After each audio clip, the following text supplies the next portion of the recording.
I'm Ariel Onstad, and with me I have Eli Jordan, one of our talented photojournalists right here at Fox 5 Atlanta. Eli, we are going to show people on Fox Local one of your pieces. Yes, it's called Dark Skies. It's a place where you go and see stars at night, away from the city lights. So I think our astronomy nerds are going to love this piece, and even if you're not an astronomy nerd and just have a fascination with dark skies, you really put your all into this piece, and there's so many elements that are just beautiful to watch. Well, I mean, when you have the dark sky, you can't escape any kind of beautiful elements. When you have the right kind of cameras and exposures. I mean, here in the city, you don't see any, you might see just a few stars, but when you go out, when there's pure darkness in the sky, it's amazing. It's full of stars. Yeah.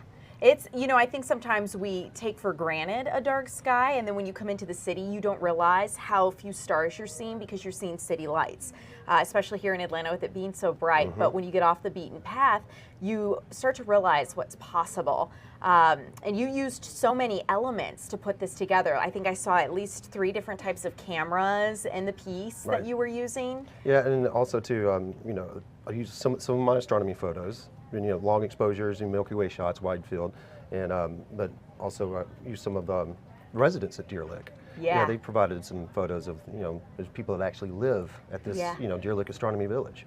And it's really interesting. So if you've never heard of Deerlick Astronomy Village, it's between Augusta and Atlanta. Correct, about 100 miles away. Okay, good to know. And Sharon's a very small town. That I learned from your piece. Yeah, it's a real tiny town, about 120 people, and it's also close to a bigger town would be Crawfordville. Okay, good about to maybe know. like 5 miles down the road.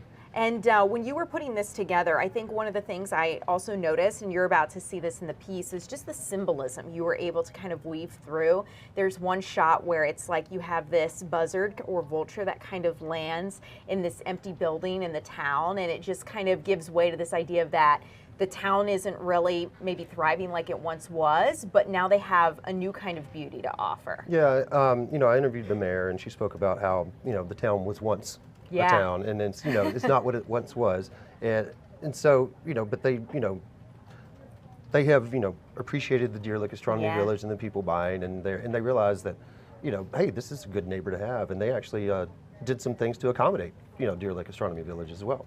We're going to learn that in the piece, what the mayor did to accommodate, which was really cool. A little something about lights.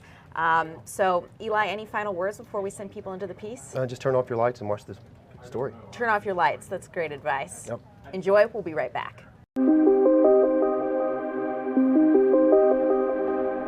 City dwellers don't see the light, and they certainly don't understand the significance of the dark sky. You come into the city, you can't even see the night sky. You might not only see a couple stars. I mean, I lived in Atlanta most of my life. Didn't realize that you had this fabulous view of the skies that we have out here.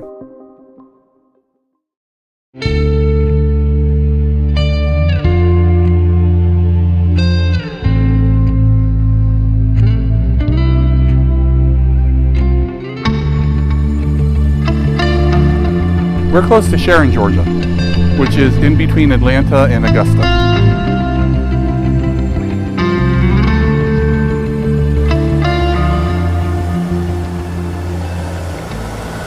I don't think the county has over about 1,600 people. I'm Renee Brown. I'm the mayor of Sharon. I've been mayor for about 15 years now. Population is 120. It was originally, there were 40 stores in this town. There was a nursing home, a saloon, a hotel, 3 butcher shops, 3 doctor's offices, and cotton was king. There's a railroad that still goes through Sharon twice a day, but it doesn't stop here anymore. It was a town of quite a few people, and it was thriving. And after cotton died out and the boll weevil came, people moved away. Buildings burned down. There's very little left.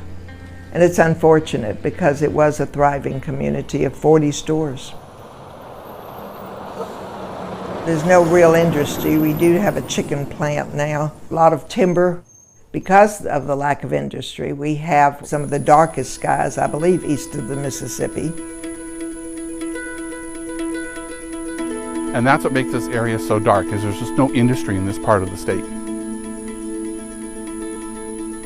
We wanted a place for astronomy, amateur astronomy. We wanted a place where people could enjoy the night sky. We wanted rules to protect the night sky. We wanted a place where we could build observatories. Like I said, we're a controlled access property. You have to be a member to come out here. You have to follow the rules.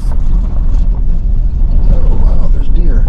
How about that? This is on the residential side. This we call the owner's field, where everyone here owns the land that you've built on. I have a small cabin, I have an observatory, I have a storage shed for lawnmower. We have people from all over the United States and Canada. We came from metropolitan DC area. My name is Jane Keene. I'm a resident at Deerlick Astonomy Village.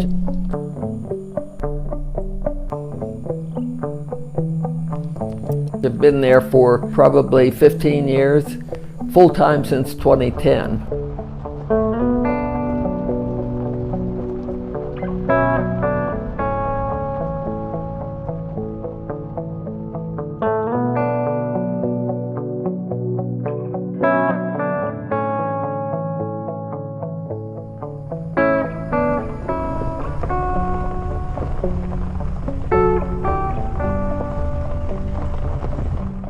So on the public field, we have 3 bathrooms. And we have plenty of power on that upper field. We have concrete pads.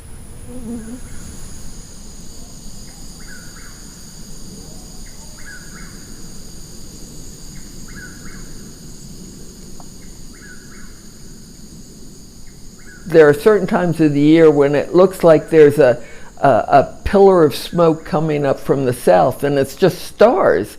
Solid, beautiful white stars.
You come out here and you'll see Milky Way horizon to horizon on a dark night. You can't see that in the city.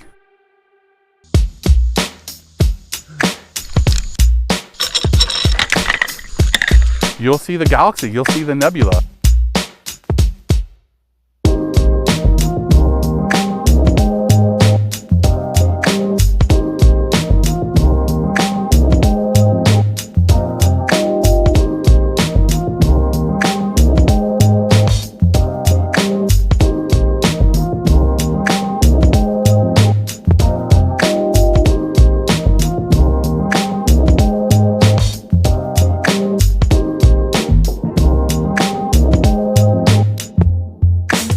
One of my favorite reactions is when we bring out the telescopes, and of course everyone's entranced with the rings of Saturn. You know, there'll be comments like, wow, it looks just like the pictures. I didn't know you could see those things. I thought you had to be in some kind of spacecraft to see those things.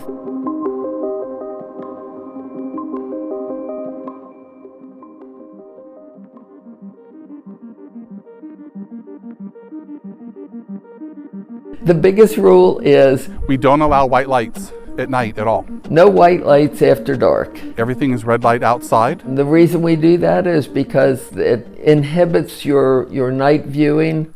Your inside lights, you can run white lights inside, but you have to have blackout curtains so you can't see the white lights. You may have seen the pirate movies where they have one eye covered.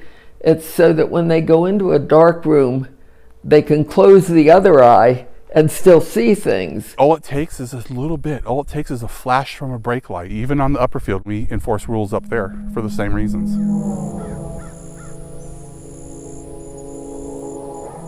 I think everybody welcomes it. We like being good neighbors, and they've been an asset to the community. And because they've been good neighbors to us and we want to be good neighbors as a city, we changed all our street lights so that they would face down and not disturb the dark sky. Jane came to a meeting offering to help pay for the lights. We have 27 lights in the city of Sharon, street lights. That was not something that they asked, but it was something that we thought was worthwhile to us to preserve the dark sky. She said they would pay for the change. They changed over the lights, lickety-split. We changed them. We have wealthy people, we have poor people, we have every race. We don't care. We're a pretty inclusive group about politics. You want to get us work up though? Show up with your car lights on at 8 o'clock at night, flashing the whole field. That'll get people upset.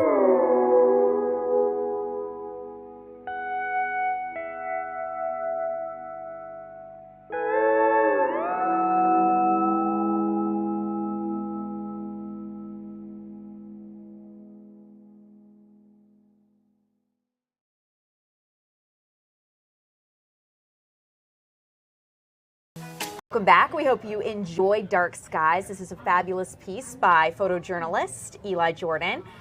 Eli, when I watched that piece, there were so many things I liked, and I think the viewers at home who are watching this are kind of starting to absorb and let it marinate, but I think one of the biggest things was just your use of music to create intrigue within the piece. It just kind of builds and lifts, and with the Dark Skies, I really felt immersed in something I didn't feel I could get in Atlanta. Well, I mean, this is something totally new, style of editing and shooting that I've been, embarking on here. Yeah. And normally, I've been doing news, and that's, 2-minute story at most. And Totally. This is like an 8-minute story. And so, really, this is also, going out star watching is a personal passion of mine. Yeah. And so I wanted to try and convey how I feel whenever I go out there and see all these stars. It's just, every time I go out there, it's, mind-blowing every time. And it's like it's hard to convey such emotion from, just camera work and things like that. So I do what I can to build a story and push it along. And you bring up such a great point, because I think we all know that frustration of we're watching a sunset, a sunrise, something so gorgeous in nature, and we take a photo or a video and it just doesn't look the same as with our naked eye. We can't capture it to the same level. It's so frustrating, and I feel like with your talent and bringing some of the elements you did, I felt like I was able to see what I would see with my eye. Well, that's great. I mean, also too, though, I also want to encourage, I think more and more people need to get in touch with the sky and the earth and sky. We're humans, we're born here. I mean, the sky is above us, and, we're blocking that out in larger cities. And, the main point here is to encourage people to go find a safe, dark spot. Mm-hmm. That's one thing that was, I was wanting to get the Milky Way shots, but I didn't know where to go. Yeah. And so I didn't want to go out in the middle of the country and on the side of the road and have some scary stranger drive up on me at 1 o'clock in the morning. And then when I found Deerlick Astonomy Village, it's safe, controlled access. You got to, I pay $50 a year to be a member, and that's plenty of time, all year for $50. And so, but it's a safe place. You can be out there. I've been out there all alone before. It's still a little bit spooky, but it's pitch black. You can't see your hand in front of your face, but you can see all these stars. Gorgeous. And I think more and more people need to get out there, and that's the whole point of me trying to, be passionate about the editing and presenting it. Get, encourage more people to go out there. So tell me a little bit about how you even heard about Deerlick Astronomy Village. What sparked your passion for astrophotography and astronomy in general? Well, I grew up out in the country. I always thought stars were great. I used to watch Jack Horkheimer on PBS. He'd come on once a week for 5 minutes. And then, I just enjoyed looking at the stars. I was just always amazed by it. I, grew up in kind of a nerdy family. Yeah. And we always would get out and watch the, the shooting stars, meteor showers, certain times a day, my uncle and my grandmother. And sit up and watch with coffee and bundled up and talk about shooting out the street lights, but we never did, but we wanted to. And but this is, getting out to Deerlick. You don't have any street lights to worry about. No. It's all dark. But, ultimately, as you get older and life goes on, you kind of lose, your childhood interests and hobbies. Yeah. But when I, about maybe right at 10 years ago, I purchased a still camera. And I was like, well, I'm going to try and take pictures of the stars. And I could only get like maybe the Big Dipper and nothing else here in Atlanta. And I started looking around, and of course I was hesitant because I wanted to be safe. And then I was like, got on the internet and found, several astronomy places, but Deerlick was the one that was really far away. It's, there's another one in between, Charlie Elliott Field, and that's part of the Atlanta Astronomy Club. And I've been out there a few times, but it's not quite as dark as Deerlick. Yeah. And Deerlick is really, really, isolated and safe, and it's just a beautiful spot. It's gorgeous, and you feel the nature like with it immersed, in the situation, because you used a lot of natural sound. I feel like I heard cicadas. You heard I feel like cicadas, I you heard whippoorwills, Yeah, and you heard like birds. some other mysterious things. One night I was there and I had my head underneath I was on the computer and I had a coat over my head to block the light from other people. And all of a sudden, I got a chill down my spine because there's a beast sniffing my ear. And I look and I couldn't see very well because my computer blinded my eyes in the darkness. And finally, this big Pyrenees dog was running around and being how happy. I was like, I'm so glad it's you. Did you think it was a bear? Well, I didn't know what it was. It was just just startling because it was unexpected. Your heart just tumbles through your chest. And then, but I was like, okay, you can hang out. You'll protect me now. Yeah. Yes, he was a sweet, sweet Great animal. Pyrenees are wonderful. Yeah, so it could have been worse. So tell me a little bit about some of your other astronomy projects. I know we've discussed a little bit about your joy and excursion and covering totality. And I think a lot of our viewers who experienced the eclipse this year as well. And I was surprised too. I'd like to thank the station. I mean, I told them I would like to cover the eclipse, and I was just expecting, go out to Piedmont Park and just shoot some of it. But they decided to send me to totality over at Tulila Gorge State Park. And we were there, and that was mind-blowing and very exciting because I've never done it before. Yeah. And I carried it live for Fox 5, and there's still some video of that. Check it out with David Chanley and Russ Spencer when they were hosting on the deck that day. Yeah, and when you were kind of telling me a little bit before we came on with this, just some of your emotions and like looking through and seeing what you were seeing. What, describe a little bit about what you were feeling when you saw what you were capturing and got to realize what you were living. Well, growing up, you read the history books about, certain explorers being able to predict, eclipses, totalities, and, people, frightening people and all that. And you're wondering, well, how great is totality? And I've seen partial eclipse. But when you see totality, it's literally a black hole in the sky, and it's moving. It's hard to explain the emotions you feel. And it did, swell up and brought a few tears to my eyes. Just it kind of does now too. Yeah. Because it's amazing because we have the moon perfectly line up in front of the sun and block it out. And as the Stone said, you want to see the sun blotted out from the sky. That's usually a good song that's playing along when everybody sees it. But also too, and it was so profound for me. My son and I went up for the last one in 2024. We drove all the way to Linton, Indiana, and I used to live there a long time ago, and it just happened to be right in the middle of totality. And I revisited that place for the first time in 43 years, and that was very neat, awesome, and amazing. It really makes you realize how small we are in this universe. Absolutely, we're tiny. It can be also bothersome sometimes too. It's mind-boggling if you let yourself go. But it's nice, go out to Deerlick, and on a cool, night when there's, meteors. We got a meteor shower coming up middle of August too in a couple of weeks, and Perseids, I believe. And so, but just go out there. You don't maybe take some binoculars. You don't have to have a telescope and all that, or just kick back, just watch, and you'll see shooting stars, satellites, just all sorts of things. Well, for people who are looking to get into astrophotography, maybe you don't know where to start, maybe this has always been a passion of yours and watching this piece kind of ignited a fire in you, you're like, this is so cool. What would be some of your tips and tricks for the beginners out there, or even the intermediate people just looking to level up? Well, I'm just, I'm still kind of a beginner myself, but get a wide angle lens, a fast lens that has open f-stop, lowest f-stop if you can get.